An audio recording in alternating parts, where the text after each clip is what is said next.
Namaskar, dear colleagues and friends, welcome to this Swayam Prabha live session.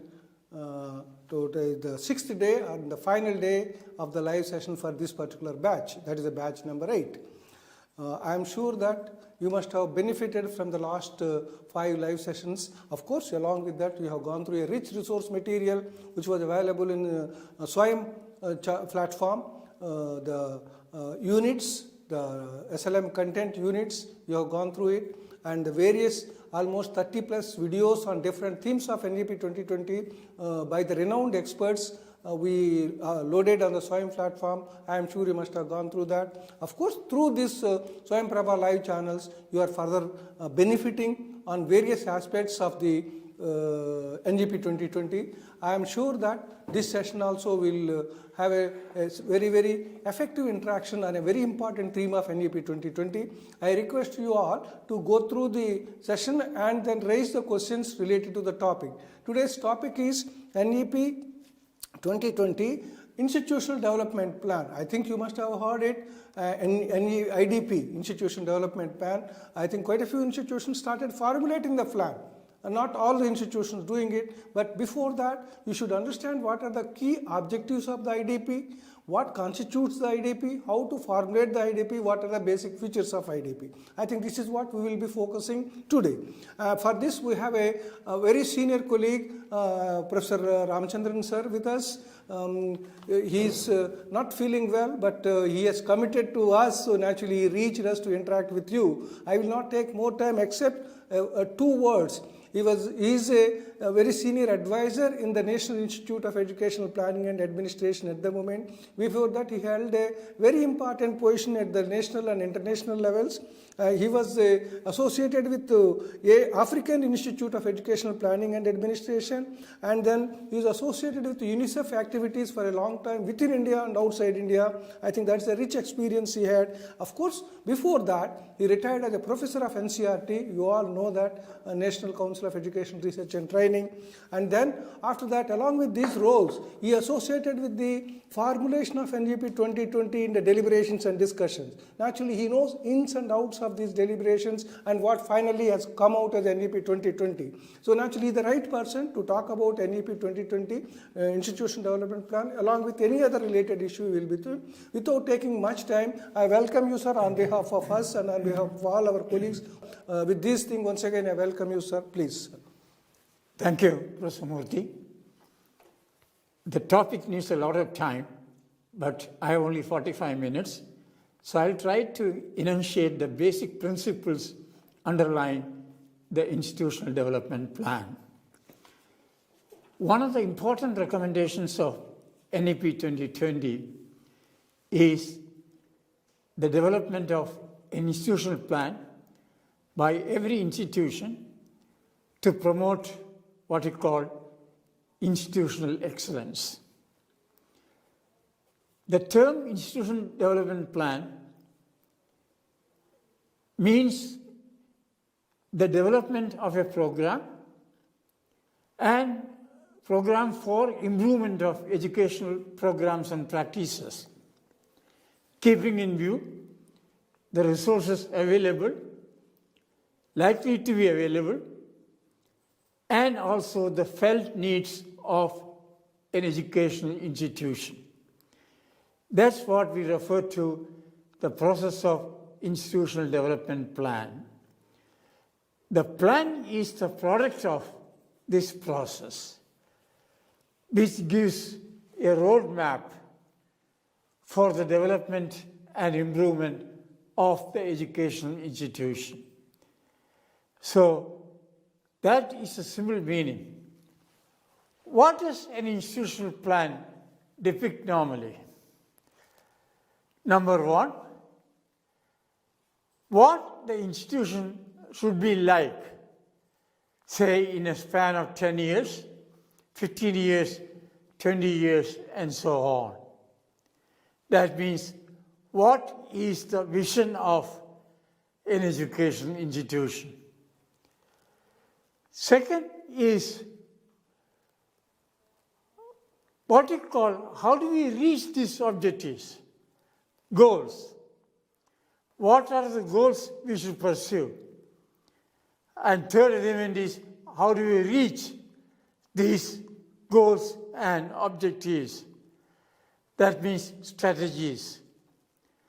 Then lastly, how do we assess the progress towards the institutional plan? Let me take one by one. The first step in institutional development plan is what we call setting up a vision. A vision means what the institution should be like in about 10 years' time. Should it be first 10 among the country's educational development, first 10 research-intensive university? It could be a goal. That is something we look at it. It's a vision. A center of excellence. It's a vision. Now, if we do this, then how do we reach this vision? If you want to be the first 10 or 20 institutions in the country, a research-intensive university, what shall we do? We must support research in emerging areas of interest. That is a strategy. Then we must create a pool of researchers. That's also a mission. So from mission, we move into what we call a vision. Vision to mission. Then we'll say, how do you attain this mission? What strategies should be pursued? There are several steps in this formulation of an institutional development plan. The first step is what we call situation analysis. What is the current status of the institution in terms of student enrollment, in terms of diversity among students, in terms of student completion rate, in terms of student progression, and so on. So you might say, the first task is expanding enrollment and student diversity. That comes through the situation analysis, where we are now and where we should be. That is the first part of an institutional development plan.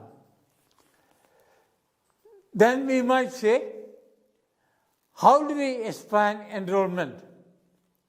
As you are aware, the National Education Policy wants a gross enrollment ratio of 50% by 2030. Currently, we are about 27-28%.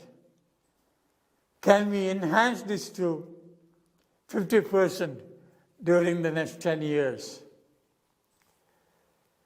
In that case, your college and university also has to enhance enrollment.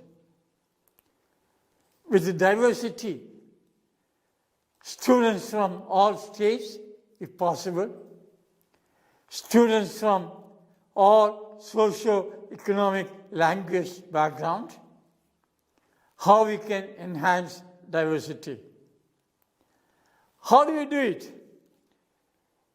Number one, can we enhance what we call the intake of students within our university or college? To do this, if you have 40 students per session, can we make it 50? Without sacrificing the student-faculty ratio. If we increase, we may need more faculty as well. Don't compromise on faculty-student ratio, 1:40 and so on. Then second, to enhance enrollment, we may have to start new programs. How many new programs should we start? If we have 20 programs now, can we make it 30 by 2030? New programs in new fields. These will help enhance the enrollment intake and enrollment in our institutions. This is done through a situation analysis, both within institution and outside. Like for instance, you will assess how many staff you have now, how many more you need. This will be a part. How many programs you have now, how we can increase the number of programs from 20 to 30 programs during next 10 years, and so on. Then, next question comes, if you have increased programs, how many courses we should increase? New courses may have to be started, and so on. This is done through a situation analysis of current financial availability, what is likely to be available during next 10 years, and so on. So this is what we call internal situation analysis. Then we undertake what we call analysis of external situation. Like for instance, NEP 2020 itself is an external variable. We have to adjust our programs to make it relevant to the NEP recommendations. This is an external variable. Second, now learning doesn't take place only through face-to-face or only online. A lot of learning can be taken place through a hybrid mode as we do now. This is an external environment analysis. How we can reduce the digital gap, the digital divide, if we want to pursue online learning. This is an analysis to be done. Next analysis is that technology use and integration. That was not the case 10 years ago. Now technology use in teaching learning process is emerging to be an important aspect. This is one. Another external use is the way technology progresses and the fast integration of technology in our day-to-day life for teaching learning purpose, and so on. The next external variable is what we call social context of education. How do we address or how do we honor student diversity? Many students at the postgraduate level are now first-generation learners. How can we meet the demands of the first-generation learners? By making personalized learning. by using technology to make it personalized, and so on. An important aspect is changing characteristics of learners. The kind of learners we have in the college, university, is not the kind we had 30 years ago. The current students are born and raised in a technology-rich environment. They know technology use much better than us. Like my granddaughter, who is only 8 years, can handle all kinds of technology. She looks at my mobile and says, "Grandpa, you don't have many apps." She says there are 13 apps you can use for teaching learning purpose. And she puts all those apps in my mobile. That's the kind of child we have.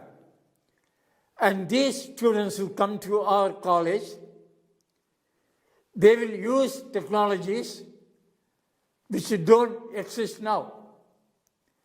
You don't know what will happen to a mobile phone in 5 years. We will use technologies which don't exist now. Third, many of our students will enter jobs which don't exist now. New jobs. Many existing jobs may disappear. In that place, new jobs will come. For instance, 2 years ago when I was in China, I found robots teaching. Then the faculty asked me, "Does it mean in future we don't need teachers? Robots will do." I said, "Not that.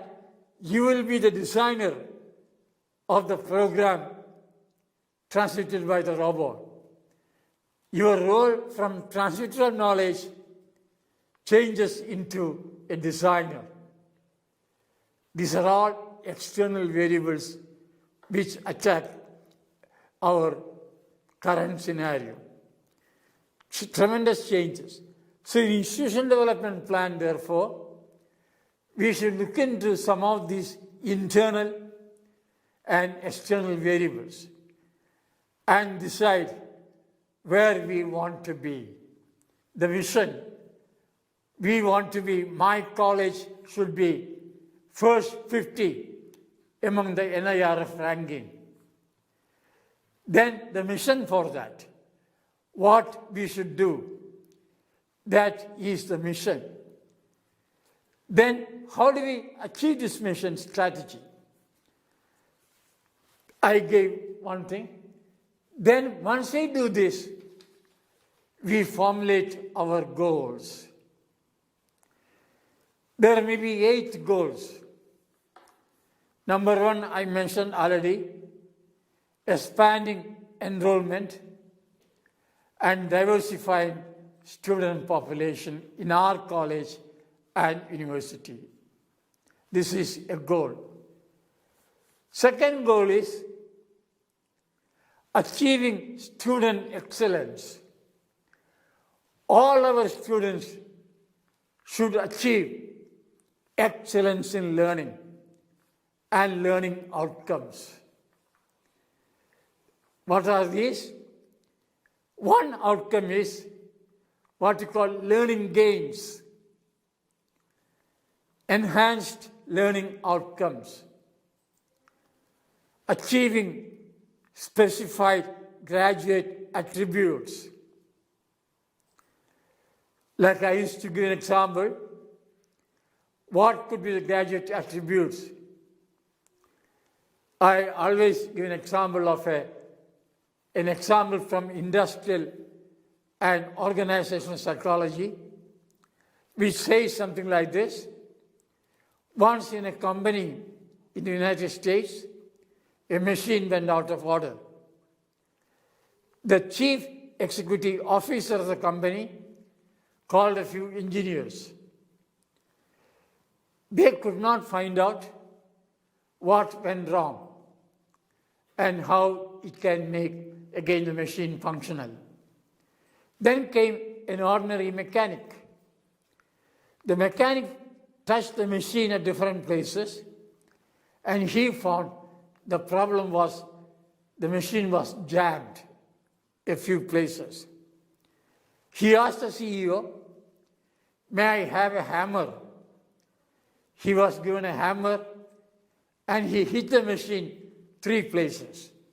The machine started functioning. He went back and sent a bill, payment bill, for $1,000. The company CEO said, "For hitting 3 times, you are charging $1,000, too much." He replied, "Sir, for hitting 3 times, I charge only $30, $10 per hit. $970 I charge to find out where exactly I should hit. Finding out where exactly to hit is more important for solving a real life problem." That means one of the attributes of a student now is a problem solver. All our students, by the time they complete undergraduate program, should be a problem solver in a real life situation. This is one attribute of a graduate. This is student excellence. Second, critical thinking. If you are a student of economics, can you analyze the budget proposals by central or state governments? Can we critically analyze that and say this budget is growth-oriented, this budget is job-oriented or not job-oriented, and so on? This is what we call critical thinking, critical analysis. Can we create critical thinkers through our studies? Third, can we create a creative thinker, an innovator? If you ask your students to prepare again the logo of your university or a college, you will get 100 logos. No single answer. You will get 100 logos according to their creativity. This is an example of what we call creative thinking. Then can we create team players? Can they work in teams? Can they complete group project? And so on. Ability to work in teams, that is a graduate attribute. Can we create skilled communicator who can communicate well in both oral and written form, who can listen to arguments very well, speak fluently? That is a graduate attribute. Then digitally skilled and literate. Every one of us ought to be digitally literate and skilled. Can we create this attribute amongst all our graduates? Ethical and moral reasoning. Can we explain our performance in terms of ethical and moral reasoning term? What are we doing? Is it ethically correct? We do sometimes plagiarism, prepare a report. When we analyze it ethically, we might say it is not good. We must pursue original thinking. Is it morally correct? We are doing something which destroys the environment. Environmental protection, how do you pursue it? That's an issue morally. Value-based thinking, it's a moral thing. So it is not only achieving A++ in our exams, but also what we do. Is it ethically and morally sound? These are all what we call graduate attributes. In addition to this, we also need students who has coherent understanding, knowledge and understanding of a disciplinary or interdisciplinary areas. Can they see the linkages between different areas of learning? If you are an economics student, what is the linkage between microeconomics, macroeconomics, econometrics, and so on? If you are a student of chemistry, what is the linkage between physical chemistry, inorganic chemistry, organic chemistry, pharmaceutical chemistry, and so on? This is one aspect of disciplinary or interdisciplinary area of learning. Second, we must have procedural knowledge. You are a student of chemistry. You want to be an assistant professor of chemistry. What knowledge it requires? You are a student of civil engineering. What knowledge you require to build a house, to build a bridge? This is what we call procedural knowledge.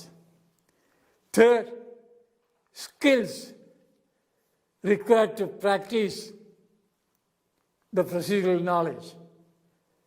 Can you have the skills to build a house, to build a bridge, and so on, to be an assistant professor, to be a scientist, to be an economist, and so on, the skill orientation. And lastly, whatever you have learned, can we apply that into a real-life situation to seek solutions to a real-life situation? So you have disciplinary, interdisciplinary knowledge. You also have what you call generic learning outcomes, graduate attributes, like a problem solver, a critical thinker, a creative thinker, a skilled communicator, and so on. They are what we call generic learning outcomes. So when we say student excellence, it means a student who has gained in knowledge, who has gained in terms of generic learning outcomes, who has acquired and are capable of demonstrating these generic learning outcomes, and so on. This is what we mean by saying student excellence. The next element of that is, how many of our students can go for higher studies after undergraduate? How many go to master's program? How many go to PhD after completing master's, and so on? Next element is entry into jobs. Not just jobs, like an economist going to a clerical job is not sufficient. A student who acquired knowledge of economics, can she enter as an economist? Skilled jobs. Jobs for which they are trained for. These are all what we call student excellence. And we can do this through what we call a student survey. How many of them become trained economist. After getting trained in economics, how many of them become scientists in chemistry after going through master's program in chemistry and so on? These are all student excellence. These are second excellence in an IDP. Third, what we call is academic excellence. What you and I teach, does it lead to academic excellence? And NEP says a few things. Curriculum renewal, to introduce what we call multidisciplinary education, not a single discipline education.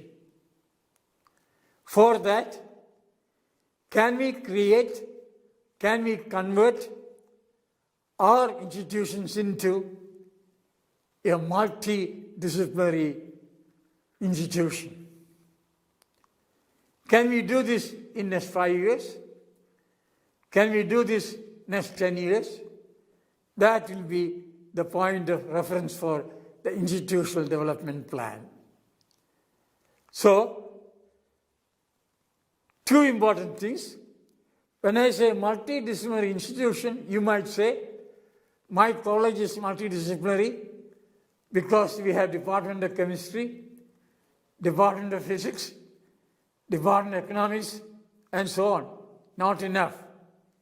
You become multidisciplinary when students can opt for courses across the sciences, across the arts, across the humanities, and so on. That means, can a student have major in physics and a minor in music, or a minor in a vocational program? This is what is meant by multidisciplinary.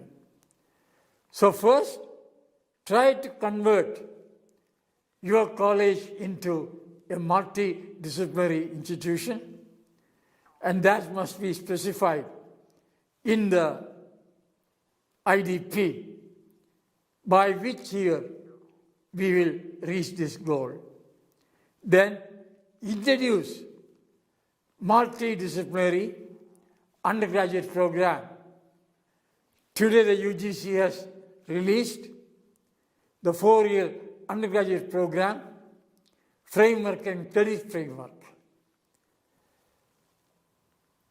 20 credits per semester, a 4-year program with multiple exit and re-entry options. Can we provide this in our college? After first year, if somebody leaves due to some reasons, the person is given a certificate. If a student leaves after 2 years, she is given a diploma. After 3 years, she is given a bachelor degree. And if she continues 4th year and complete 4th year with additional courses and research, that person gets a BA BSc honors or BA BSc honors with research if you complete a dissertation in the 4th year. And that person needs only 1-year master's program. If the student does a good job of research, student can also join directly to PhD. No need of master's. It all depends upon the research programs we pursued. This is one aspect of academic excellence. The second aspect is what we call teaching excellence. Can we ensure that all faculty display excellence in teaching. Good teachers, well-trained, well-qualified teachers ensure that all students are trained, taught by well-qualified, well-trained, well-motivated, well-empowered teachers, faculty. This is teaching excellence. Next, excellence in assessment. Can we assess problem solving ability? Can we assess critical thinking ability? And not just knowledge and understanding of a subject area. So massive examination reform is required through our institutional development plan. This is the third element. Fourth aspect of fourth goal of the IDP is to ensure faculty excellence. How do we make sure that our faculty display excellence in all aspects? Well-trained, well-qualified. Next, fifth, achieving excellence in research and scholarship by the faculty, by the institution. That means everyone does socially relevant and also fundamental research to expand the knowledge base through the creation of new knowledge and achieve excellence in research and scholarship. And through that, we achieve what we call innovations. This is another aspect of IDP. Next important aspect is staff excellence. We have a large number of non-teaching staff in our college and university. How do we ensure staff excellence? This should be a part of our IDP. What we do in 5 years, what we do in 10 years, and so on. Next, can we promote international experience? Can we facilitate international experience? Then more important is excellence in governance, leadership, and management. A leader is one who normally prepares a vision of the institution, creates a direction for its development. A manager is one who implements the program following rules and regulations, and through that the vision is achieved.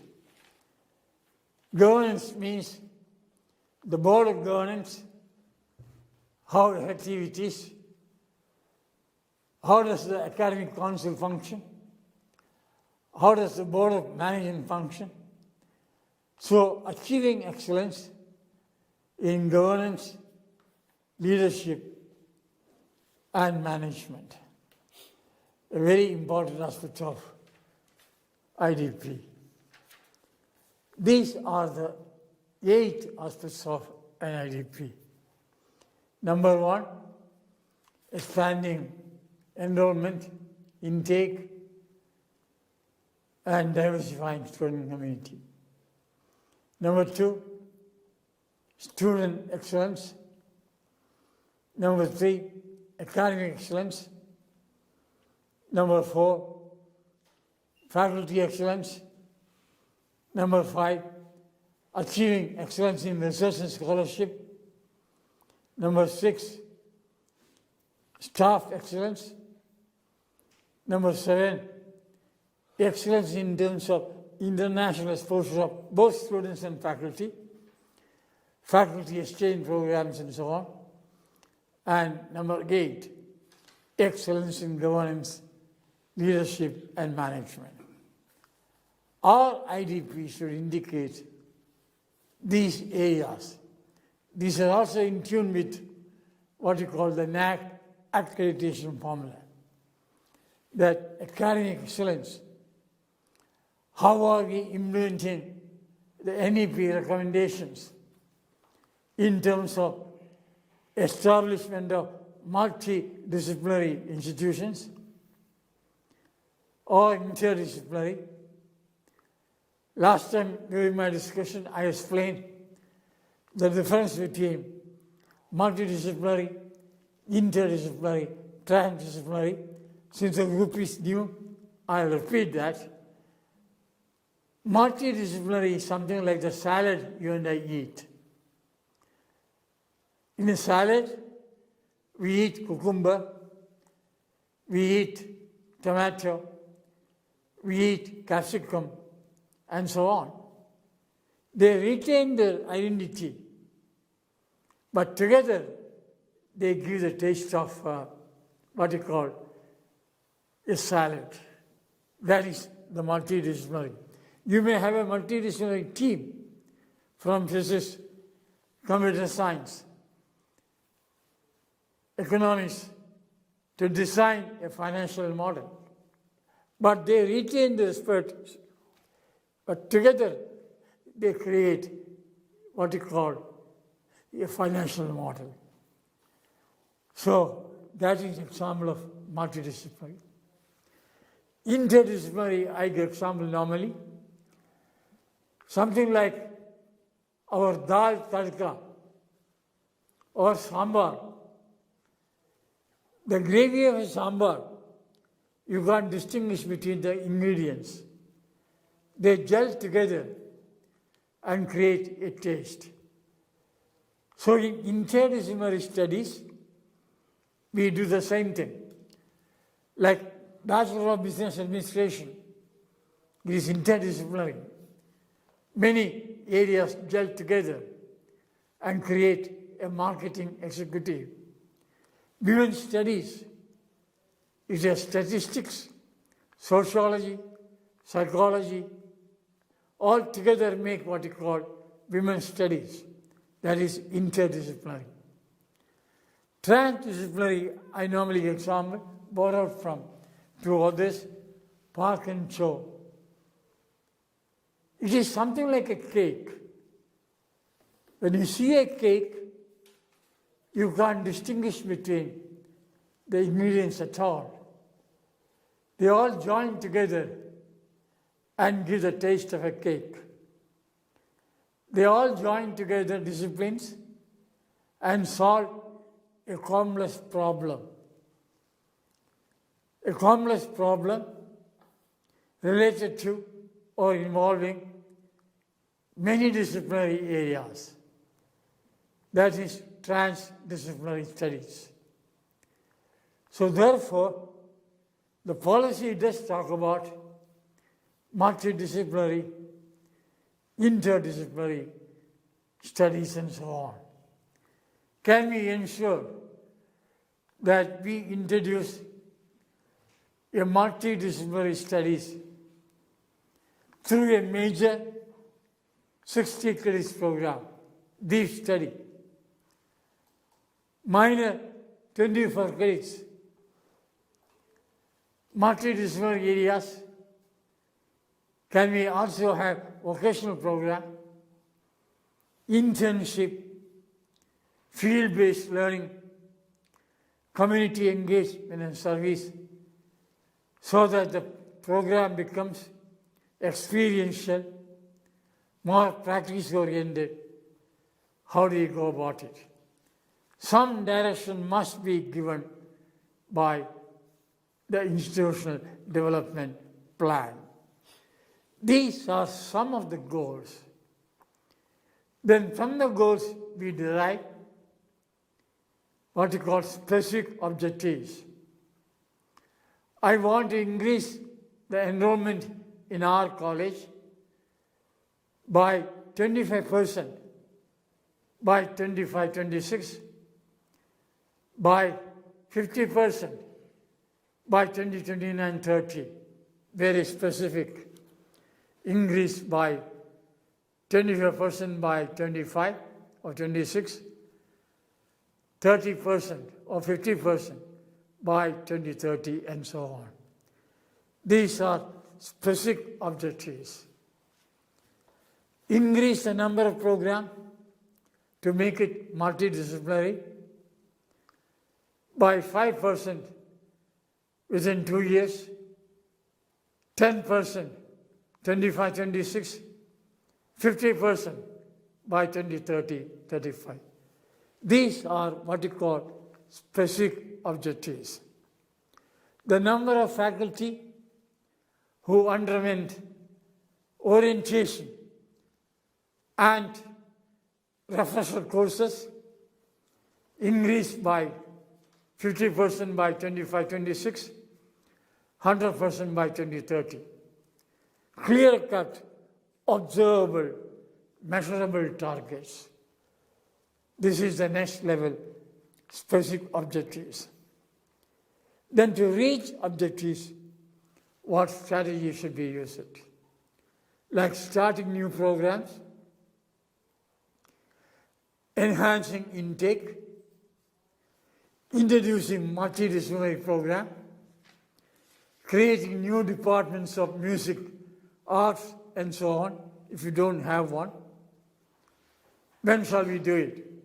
That is again the important aspect. So like that, the institutional development plan will have specific, measurable, and observable targets. Then we can monitor that carefully. How we are progressing towards achieving expanded enrollment, enhancing student diversity, achieving student excellence, achieving academic excellence, achieving faculty excellence, achieving faculty excellence, achieving international exposure for both student and faculty, achieving research and scholarship, achieving excellence in governance, leadership, and management. This will be a summary part of it. I'll stop at this stage. I will invite questions from you now. Thank you, sir.